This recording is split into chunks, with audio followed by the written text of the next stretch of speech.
Good afternoon, students. I hope you are enjoying your genetics topics. Before proceeding, let us first have a little recap of our previous chapters. In genetics, we have studied about what is genetics, the science which deals with the transfer of characters from one generation to another is called genetics. I have narrated it so many times. And then what are the inheritance and the process by which these characters are transferred from one generation to another are called inheritance, variations, slight differences among the populations of the individuals. Then we have studied about the blending inheritance or history of the before Mendel's history of genetics. After that, we have studied about Mendel, his life history, his experimental plant, that is pea plant, Weissenstein, and various characteristics of the plants. Then we have studied experimental techniques of the Mendel. After that, we have studied hybridization, and then we have studied crosses of the Mendel, monohybrid cross, dihybrid cross.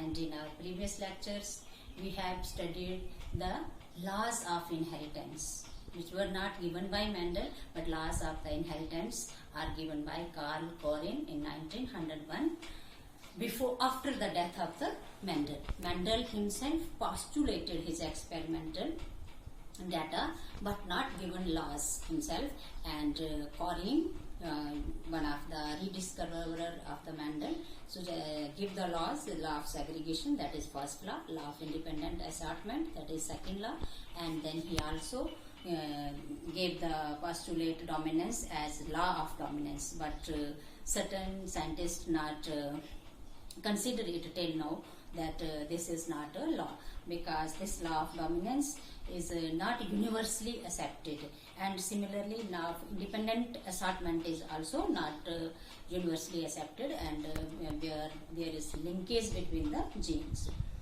That is, all these laws covered under Mendelism. Mendel's की discovery जितनी भी थी वो कहाँ तक cover की हमने, Mendelism नाम दिया उसका. और नेक्स्ट जो आज का हमारा लेक्चर है वो क्या है, that is principle of inheritance and variation post Mendelian discoveries. Post Mendelian discoveries में क्या है, gene interaction. What is gene interaction? Gene term तो तुम जानते ही हो, जो कैरेक्टर्स ट्रांसमिट होते हैं जिस मीडिया से, उसको हम क्या कहते हैं, जीन्स, और बाद में उसको क्या कहा, जीन्स की जो दो सिमिलर कॉपीज थी उनको एलील्स कहा. तो वो क्या है जीन इंटरेक्शन में? Gene interaction is of two types, intra allelic interaction and non allelic. Intra allelic means intragenic, between the two alleles of gene जो इंटरेक्शन है उसको हम क्या कहेंगे, उसको हम कहेंगे intragenic interaction. And under intragenic interaction we have to study incomplete dominance, codominance, multiple alleles and lethal alleles. And non allelic, as the words itself indicates, non allelic means between two different alleles. और intergenic interaction में हम study करेंगे epistasis, duplicated genes, complementary genes and supplementary genes. Is it clear? तो अभी हम move करेंगे इसका पहला टॉपिक, इसका इंट्रालेलिक इंटरेक्शन का या इंट्राजेनिक इंटरेक्शन का, दैट इज इनकम्प्लीट डोमिनेंस. तो मेंडल ने जो कहा था लॉ ऑफ डोमिनेंस, या मेंडल का जो पोस्टुलेट था कि जब ट्रांसमिट होती है कैरेक्टर्स की दो प्योर लाइन का, जब हम क्रॉस बनाते हैं, जैसे हमने क्रासेस बनाए थे मोनोहाइब्रिड क्रॉस, जिसमें हमने एक कैरेक्टर लिया था, सपोज हमने टालनेस लिया था, हाइट ऑफ द प्लांट. तो टालनेस का दो टाइप के प्लांट थे, टाल और डिवार्फ. तो उनमें क्या हुआ, प्योर लाइन्स का जब क्रॉस बनाया, हाइब्रिडाइजेशन की, तो F1 में हमें क्या मिला, एक डोमिनेंट फैक्टर मिला दो में से, मतलब एक का फैक्टर सुप्रेस हो गया और दूसरे ने अपने आप को एक्सप्रेस किया. बोथ द पेरेंट्स में से एक पेरेंट का कैरेक्टर ही आगे ट्रांसमिट हुआ F1 जनरेशन में. तो उसमें हमने क्या देखा, उसको हमने कहा जो कैरेक्टर F1 में हमें दिखा उसको हमने क्या बोला था, डोमिनेंट. और इसी से कार्ल कोरिन ने उसको कह दिया था लॉ ऑफ डोमिनेंस, कि क्या करते हैं, जब दो पेरेंट्स का क्रॉस करते हैं हम, दो इंडिविजुअल का क्रॉस, जो क्या है, इनके ट्रेड्स जो हैं वो वेरी करते हैं, जैसे हाइट ऑफ द प्लांट या कलर ऑफ द फ्लावर या सीड का टेक्सचर या सीड का शेप, तो उसमें क्या होगा, जो F1 में था उसने एक ने डोमिनेंट किया, दूसरा उसमें साइलेंट बैठा रहा एलील, तो उसको लॉ ऑफ डोमिनेंस। लेकिन ये पी प्लांट, मैंने पहले भी आपको बताया था कि मेंडल लकी थे कि उनको पी प्लांट मिला जिसमें ये कंट्रास्टिंग ट्रेड्स थे। तो आज हम मेंडल के बाद जब और उसमें रिसर्च हुई हाइब्रिडाइजेशन में, तो उसमें क्या हुआ, उसमें से वेरिएशंस आई। उन वेरिएशंस में एक वेरिएशन है incomplete dominance. Incomplete dominance is also discovered by Carl Correns in 1903। Carl Correns में ही 1903 में क्या किया, दो प्लांट्स और कौन कौन सा, एक एंटीराइनम मेजस, जिसको तुम क्या बोलते हो, डार्क फ्लावर भी बोलते हो। आपने देखा है बेटा डार्क फ्लावर, ये ऑर्नामेंटल प्लांट है, और एंटीराइनम मेजस इसका बोटेनिकल नेम है। और दूसरा मिराबिलस जैलेपा, इसको आप क्या कहते हो, 4 o'clock प्लांट भी कहते हैं। मिराबिलस जैलेपा में 4 o'clock क्यों, ये इवनिंग 4 o'clock 4 बजे के बाद इसमें फूल आना शुरू होते हैं, इसलिए हम क्या बोलते हैं, इसको 4 o'clock प्लांट भी कहते हैं। तो क्या था incomplete dominance? Incomplete dominance is also called mosaic और इंटरमीडिएट और blending inheritance. It is also called mosaic और इंटरमीडिएट और ब्लेंडिंग इनहेरिटेंस। इसमें क्या हुआ, it is a phenomena where none of the two alleles of the gene is dominant over each other, so that when both of them are present together, a new phenotype is formed, which is same but intermediate, which is same, not same, but intermediate between the two. क्या हो गया, जब दो individual का जो contrasting traits दिखा रहे थे, जब हमने उनका हाइब्रिडाइजेशन किया, तो हमें क्या मिला, जो नया इंडिविजुअल मिला F1 जनरेशन में, वो किसी भी पेरेंट को सिग्निफाई नहीं कर रहा था, वो क्या कर रहा था, एक नया इंडिविजुअल लेके आया F1 जनरेशन में। तो क्या है, जब क्या लिखा है, it is the phenomena where none of the two alleles of the gene is dominant. दो एलील्स में से कोई भी डोमिनेंट नहीं है over each other, so that one both of them are present together. जब हाइब्रिड में वो दोनों प्रेजेंट हैं, तो क्या हो गया, a new phenotype is formed, एक नया फिनोटाइप बना, which is not same but intermediate between the two. वो दो पेरेंट्स का जिनका हमने क्रॉस बनाया था, किसी एक के साथ उसकी सिमिलरिटी नहीं है, मींस डोमिनेंस नहीं शो कर रहा है, वो क्या कर रहा है, दोनों का इंटरमीडिएट है। जैसे हम बताते हैं, जहाँ एंटीराइनम मेजस या मिराबिलस जैलेपा में क्या है, दो टाइप के फ्लावर्स हमें मिलते हैं। कौन कौन सा, एक फ्लावर है रेड कलर और दूसरे कौन से हैं, व्हाइट कलर। तो एक क्रॉस बनाते हैं हम मिराबिलस जैलेपा का, रेड फ्लावर्स का क्रॉस व्हाइट के साथ। तो क्या होगा बेटा कि हम पेरेंट लेंगे फिनोटाइप, फिर पेरेंट का जीनोटाइप क्या आएगा, कहा है एक कैरेक्टर जो है उसके लिए हमारे पास दो एलील हैं, तो रेड के लिए हम क्या लेंगे, आर आर का कैपिटल आर ले लिया, कैपिटल आर। व्हाइट के लिए क्या लिया हमने, इसका स्मॉल आर। जब गैमीट्स बनेंगे तो क्या होगा, ये बनाएंगे आर टाइप के गैमीट्स, इसमें बनेंगे स्मॉल आर टाइप के गैमीट्स। और F1 प्रोजीनी जो हमारी बनी वो कैसे आए, आर।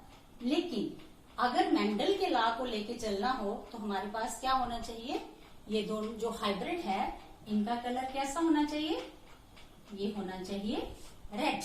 लेकिन यहाँ हाइब्रिड कैसे बने, हाइब्रिड्स आर पिंक। कौन सा कलर आया हाइब्रिड का, हाइब्रिड्स का पिंक कलर आया। मतलब ये हुआ कि या तो ये दो एलील आपस में ब्लेंड कर दिए, इसलिए हमने इसका नाम ब्लेंडिंग इनहेरिटेंस भी कहा है, मोज़ेक इनहेरिटेंस भी कहा है, क्योंकि रेड और व्हाइट को अगर हम मिलाएंगे तो कलर कौन सा आता है, पिंक आता है।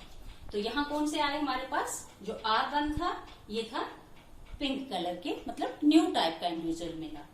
लेकिन फिर क्या किया मेंडल ने, इनका सेल्फिंग होने दिया F2 जनरेशन के लिए। तो F2 जनरेशन में हमें क्या मिला,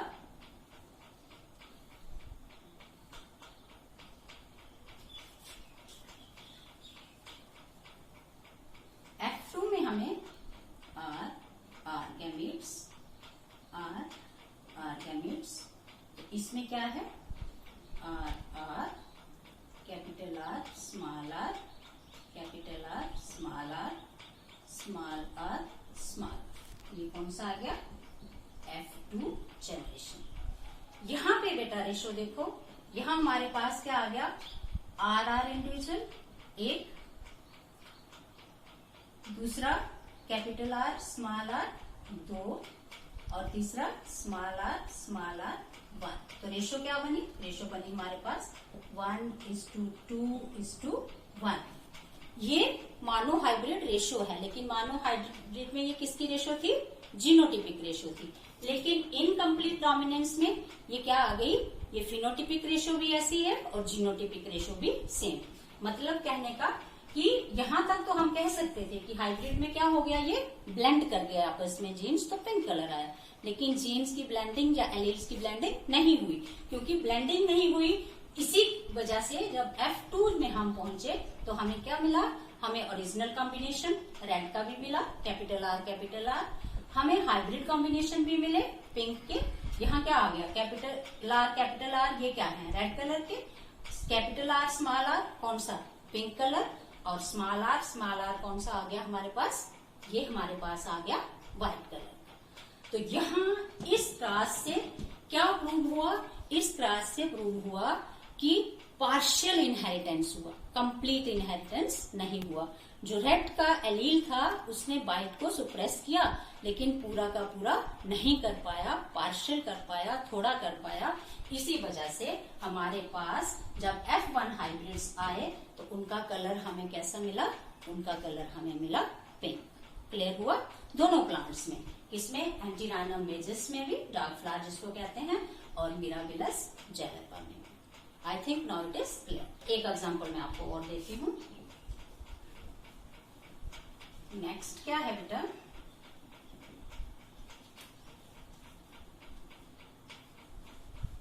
नेक्स्ट एग्जांपल है एंडालुसियन फॉल्स। एनिमल से एक एग्जांपल, एंडालुसियन फॉल्स में क्या है, हमें दो टाइप के चूजे मिलते हैं, दो कलर, कौन कौन सा, ब्लैक और व्हाइट। तो यहाँ हम पेरेंट्स रखेंगे, कौन से रखेंगे, ब्लैक, ब्लैक के लिए क्या आएगा, एलील हमारे पास आगे बी, और व्हाइट फॉल्स के लिए रखेंगे क्रॉस इसका बी एंड बी।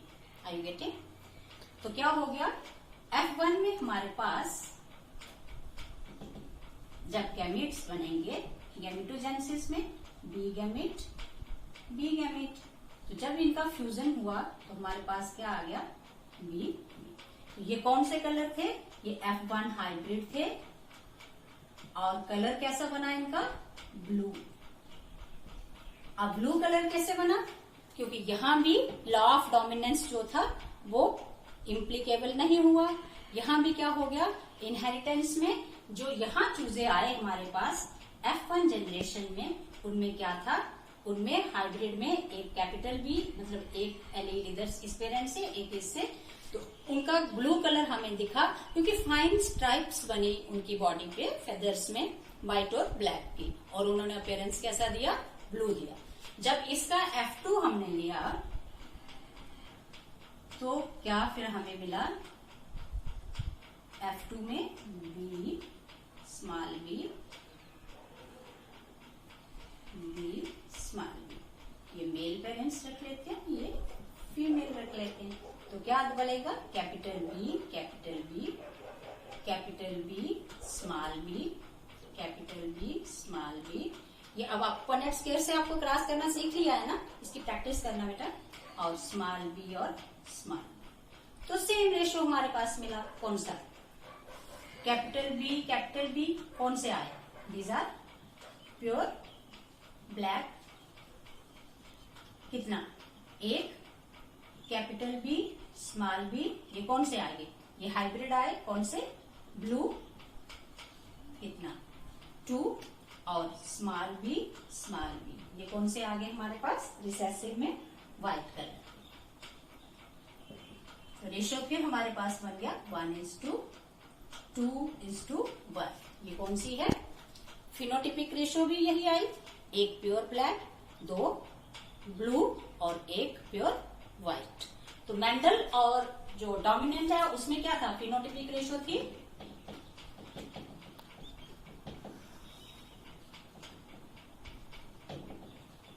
3:1 और जीनोटिपिक थी 1:2:1। डोमिनेंस के हिसाब से फिनोटिपिक और जीनोटिपिक रेशियो डिफर करती थी, लेकिन इनकम्प्लीट डोमिनेंस में क्या है, जीनोटिपिक और फिनोटिपिक रेशियोज जो हैं वो सिमिलर हैं। Hope you are able to understand, समझ आ गया? ठीक है, अब हम इसका दूसरा लेंगे।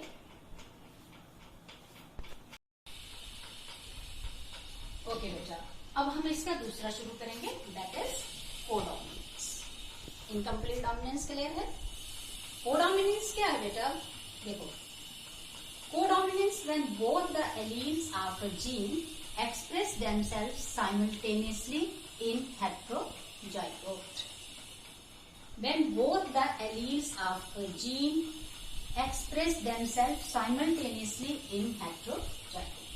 जब हाइब्रिड बने हेटेरोजाइगोट इंडिविजुअल में क्या होगा, पहला पॉइंट है कि एक एलील, जीन के जो दो एलील हैं दोनों क्या करेंगे, सेम उनका इम्पैक्ट होगा, दोनों अपने आप को एक्सप्रेस करेंगे।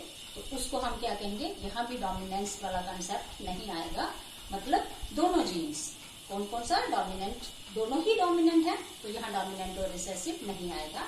When both the alleles of a gene express themselves simultaneously in heterozygote. Next, both the alleles which are present together in heterozygous individual but neither show dominant recessive relationship nor show intermediate condition but express their traits independently are known as codominant alleles। Codominant alleles क्या हो गए, जब हेटेरोजाइगोट में दो allele आए, ना तो उन्होंने डोमिनेंस और रिसेसिव रिलेशन शो किया, ना उन्होंने इनकम्प्लीट डोमिनेंस रिलेशन शो किया, उन्होंने क्या किया, दोनों ने अपने आप को एक्सप्रेस किया। तो उन एलील्स को हम क्या बोलेंगे, उन एलील्स को हम बोलेंगे codominant alleles. Are alleles which express themselves equally are called codominant alleles and the phenomena is called codominance। Codominance क्या फिनोमेना हो गया, जिस फिनोमेना में हेटेरोजाइगोट में, हाइब्रिड में दोनों के दोनों एलील्स इक्वली अपने आप को एक्सप्रेस कर रहे हैं, तो उसको हमने क्या कहना है, कोडोमिनेंस कहना है। For codominant product must be phenotypically detectable. Codominance में क्या है, जो इंडिविजुअल, जो प्रोजेनी, जो प्रोडक्ट आया उसमें दोनों के दोनों एलील जो हैं वो डिटेक्टेबल होने चाहिए। फिर इसमें जैसे मैंने तुम्हें बताया था, मेंडल्स में हमने क्या किया, डोमिनेंस रिसेसिव में हमने क्या किया, हमने दो एलील्स को क्या किया, जो उनका सिंबल लिया, डोमिनेंट का हमने कैपिटल रखा और रिसेसिव का हमने उसी का स्मॉल लेटर रखा। लेकिन यहाँ कोडोमिनेंस में क्या है, for codominance the symbols used for codominant alleles are shown by same capital letters with different superscripts। अब डोमिनेंट हैं सारे, तो सारे के सारे क्या आएंगे, कैपिटल लेटर में ही आएंगे, लेकिन उनके ऊपर हम क्या कर देते हैं, उनके ऊपर हम साइंस डाल देते हैं, जिनको हम सुपरस्क्रिप्ट कहते हैं। जैसे यहाँ मैंने लिखा है gene IA, IB and IO। I0 भी कह सकते हो आप इसको, IO भी कह सकते हो। तो तीनों कैपिटल, I आ गए, लेकिन ऊपर A से ये डिफरेंट हो गया, B से डिफरेंट हो गया और O से भी डिफरेंट हो गया। सिमिलरली HBA एंड HBS, ये ब्लड ग्रुप्स हैं, मैं आपको अभी एक्सप्लेन भी करती हूँ ये क्या है। फिर है codominant alleles should not be confused with incomplete dominance. Codominance और इनकम्प्लीट डोमिनेंस में कंफ्यूजन नहीं होनी चाहिए, क्योंकि इनकम्प्लीट डोमिनेंस में क्या आता है, जो प्रोडक्ट है वो इंटरमीडिएट होता है, दोनों की मिक्सिंग या ब्लेंडिंग होता है, लेकिन कोडोमिनेंस में ऐसा नहीं होता है। कोडोमिनेंस की जो एग्जांपल है वो क्या है, ABO blood group in humans. बेटा आपको मालूम होगा कि ह्यूमन का जो एक बहुत सारे टाइप के ब्लड ग्रुप्स हैं, लेकिन उसमें से मैं एक ही ले रही हूँ यहाँ। MN ग्रुप भी इसमें आ सकता है और ABO ब्लड ग्रुप भी आ सकता है।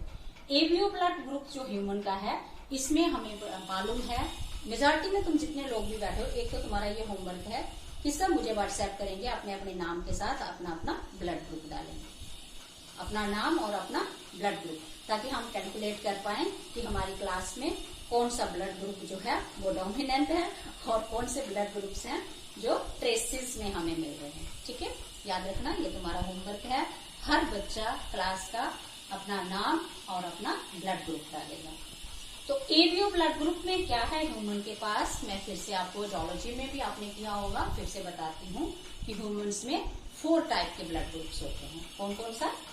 Blood group A, blood group B और ब्लड ग्रुप ए बी और ब्लड ग्रुप ओ। तो इसमें से ब्लड ग्रुप ए, बी और O discovered by Landsteiner in 1900। ये किसने किए थे? लैंस टर्नर ने किए थे डिस्कवर। कब? 1900 में। कौन किसने? ए, बी और ओ। और ब्लड ग्रुप ए बी जो है उसको डिस्कवर किया था डी कैस्टेलो ने और सेनी ने। ए बी को किसने किया था? इनको किया था डी कैस्टिलो एंड स्टेनी। ये मैंने यहाँ क्या बनाया है? यहाँ मैंने बनाए हैं आरबीसीज। क्या है ये? बीच का न्यूक्लियस मत समझना, ये क्या है? हीमोग्लोबिन है। आपको मालूम है आरबीसीज में जो ब्लड प्लाज्मा है उसमें ये बीच में क्या है? एचबी होता है। ये न्यूक्लियस लेके इसको कंफ्यूज नहीं होना। यहाँ पे देखो मैंने लिखा है ए इसके सरफेस पे मेम्ब्रेन में, और यहाँ मैंने लिखा है एच, और बीच में ये लिखा है एच और बी। तो क्या है? ब्लड ग्रुप फिनोटाइप कौन कौन सा? A B, A B and O. फिर इसका जीनोटाइप्स, फिर इसके एंटीजेंस एंड आरबीसीज, और फिर इसकी नेचर। मतलब अब हम क्या करेंगे, पहले थोड़ा सा ब्लड ग्रुप का आपको मालूम हो गया कि blood group ABO blood group क्या है। इसमें जो ब्लड ट्रांसफ्यूजन होता है इसके लिए ये ब्लड ग्रुप बहुत इंपॉर्टेंट है, क्योंकि इसमें एंटीबॉडी एंटीजन के रिएक्शन से पता चल जाता है कि इंडिविजुअल को कौन सा ब्लड ग्रुप देना है, कौन सा नहीं। तो ये पिछले चैप्टर्स ब्लड ग्रुप वाले जूलॉजी में तुम लोग देख लेना, नहीं तो मुझे टाइम मिला तो मैं फिर से समझाऊंगी तुम्हें। लेकिन ब्लड ट्रांसफ्यूजन आज हमारा नहीं है, आज का मैं आपको समझाऊंगी सिर्फ जेनेटिक्स किसका? ब्लड ग्रुप का। तो यहाँ पे क्या है बेटा, यहाँ पे हमारे पास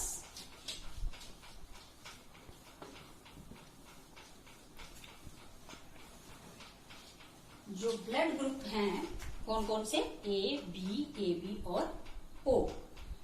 यहाँ क्या है, ऐसे मैंने नॉर्मली अभी तक तुम्हें पढ़ाया कि एक कैरेक्टर के लिए हमारे पास क्या है? एक जीन के 2 एलील्स होते हैं। लेकिन ब्लड ग्रुप में क्या है?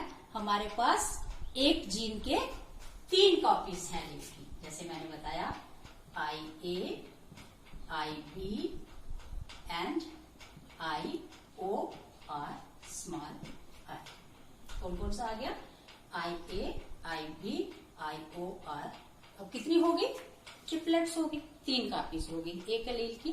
तो इसकी एग्जाम्पल को हम 2 जगह रखते हैं, एक तो कोडोमिनेंस में रखते हैं और दूसरा कहाँ रखते हैं? दूसरा हम रखते हैं मल्टीपल एलील्स में। क्योंकि जब 2 से ज्यादा कॉपीज एक जीन की आएंगी तो वो क्या होंगे? मल्टीपल होंगे, ज्यादा होंगे। तो ब्लड ग्रुप के लिए हमारे पास जो 4 टाइप के ब्लड ग्रुप बनते हैं वो किन से बनते हैं? इनसे, I A, I B and I O. Can you get it? अब देखो कैसे होता है ये। जो ब्लड के सेल्स हैं आरबीसीज, उनमें क्या है? उनकी मेम्ब्रेन में स्पेशल टाइप के एंटीजेंस पाए जाते हैं। जिन ब्लड प्लाज्मा सेल्स की मेम्ब्रेन में एंटीजन ए होगा वो क्या होगा?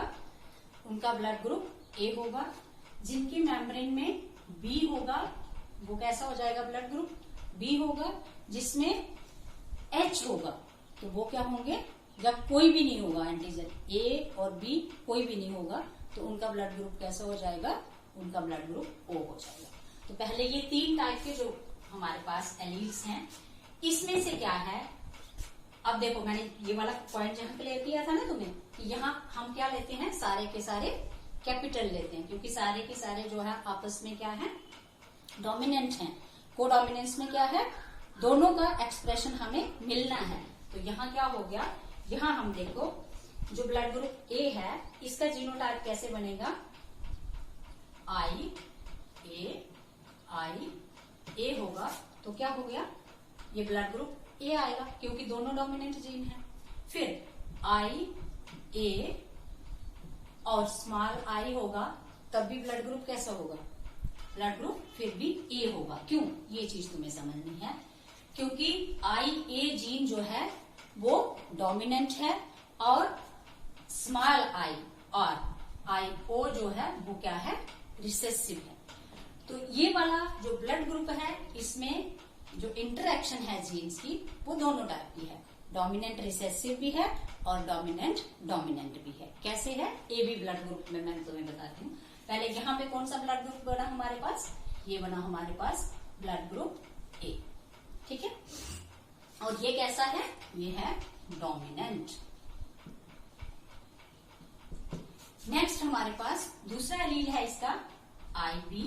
तो जीनोटिपिकली हमें मालूम है ना, डिप्लॉयड ऑर्गेनिज्म में क्या होगा, एक जीन की 2 ही कॉपीज आएंगी, 3 तो नहीं आएंगी।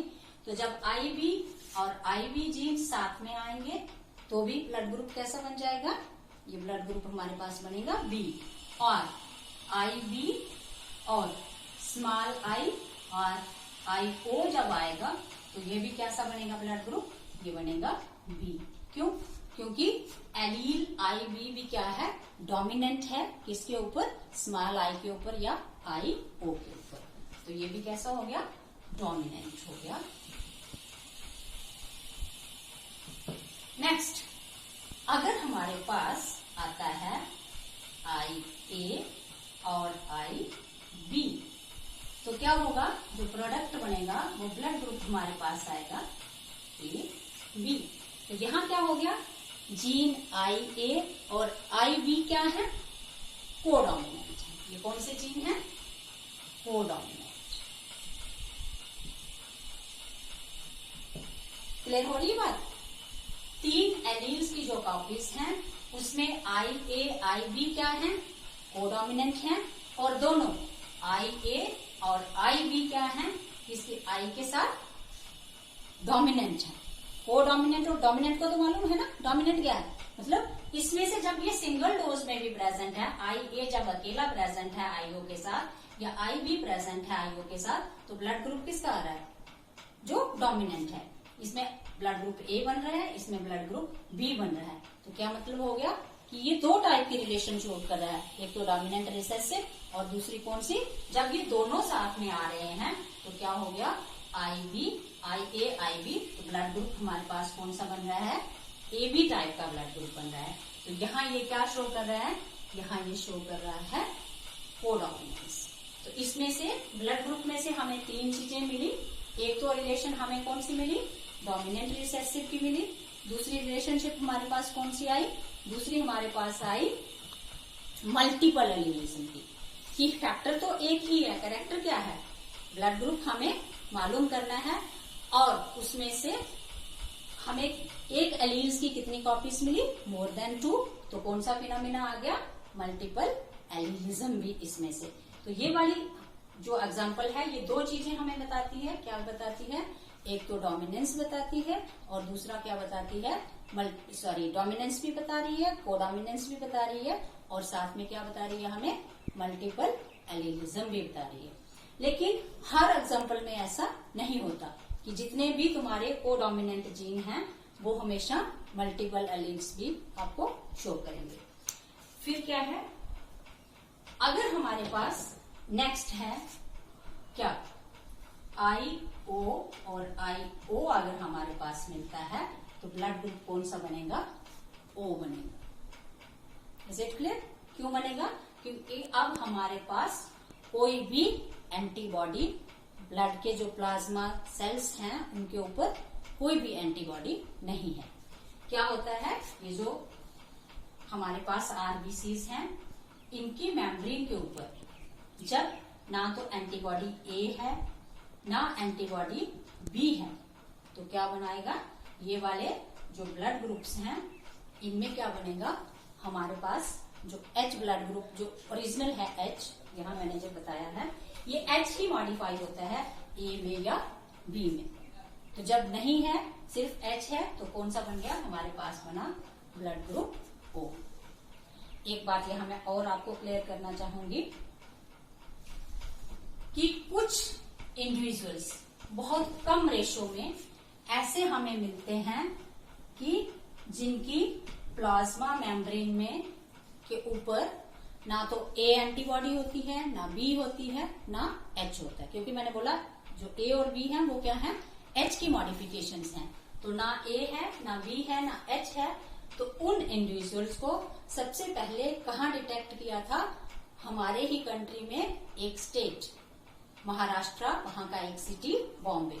तो उसी नाम पे उनका नाम रख दिया था। जिनकी मेम्ब्रेन में, प्लाज्मा मेम्ब्रेन में कोई एंटीबॉडी हमें नहीं मिलेगी, उनको हम क्या बोलते हैं, उनको हम बोलते हैं बॉम्बे फिनोटाइप्स। क्या बोलते हैं उनको हम बोलेंगे Bombay phenotypes. Is it clear, याद रखना। तो यहाँ ये दो चीजें, ब्लड ग्रुप जो है ये दो चीजें हमारी कवर कर रहा है। कौन कौन सा, एबीओ ब्लड ग्रुप जो है इसमें क्या है, कोडोमिनेंस भी शो कर रहा है और मल्टीपल एलिलिज्म भी हमें शो कर रहा है। दूसरा ब्लड ग्रुप है हमारा MN ब्लड ग्रुप। MN में क्या होता है, MN ब्लड ग्रुप में भी दोनों फैक्टर्स M और N जो है ये क्या है, कोडोमिनेंट है। यहाँ मल्टीपल एलिलिज्म वाला नहीं है MN फैक्टर में। जैसे यहाँ एक एलील की 3 कॉपीज थी, यहाँ MN फैक्टर में 3 कॉपीज नहीं है, 2 ही हैं, M और N। लेकिन दोनों आपस में क्या शो करती हैं, कोडोमिनेंस शो करती है। I think now this is clear. Codominance समझ आया। दो ही चीजें बहुत आसान सी आज मैंने कराई, जो मेंडल से हटके थी, लॉ ऑफ डोमिनेंस से हटके थी। एक इनकम्प्लीट डोमिनेंस और दूसरा था हमारे पास कोडोमिनेंस। Is it clear? तो let me stop here. Next chapter में मैं अगले चैप्टर लूंगी, आपका नॉन एलिलिक लूंगी, लिथल जीन्स लूंगी, वो नेक्स्ट लेक्चर में लेंगे। ओके बेटा, थैंक्स।